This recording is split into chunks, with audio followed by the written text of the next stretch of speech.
اور یہ آخرت کی رسوائی جو ہے بہت بڑی رسوائی ہے۔ دنیا کی رسوائی انسان جو ہے اس کو بہت ہلکا سمجھے، آخرت کی رسوائی بہت بڑی ہے۔ پوری خلق خدا جہاں جمع ہوگی، پوری انسانیت جمع ہوگی، تمام آدم سے لے کر آخری انسان تک جمع ہوں گے، اور وہاں اگر رؤوس الاشہاد ہمارا پردہ چاک کیا جائے، ہمارے گناہوں کو جو ہے اعلان کیا جائے، تو کتنی بڑی رسوائی ہوگی۔ اسی لیے یہ دعا مانگتے رہنا چاہیے، اللہم ربنا اجرنا من خزی الدنیا والآخرہ، اے اللہ ہمیں بچا لے، دنیا اور آخرت دونوں کی رسوائی سے بچا لے۔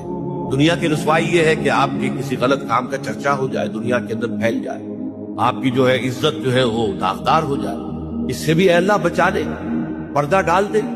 جیسے کہ حضور نے لفظ استعمال کیا، اللہ یتغمدنی ربی برحمتہ، اللہ یہ کہ میرا پروردگار مجھے اپنی رحمت کی چادر تلے ڈھانپ لے۔ اللہ تعالیٰ دنیا میں بھی ہمیں ڈھانپے رکھے اور آخرت میں بھی ڈھانپے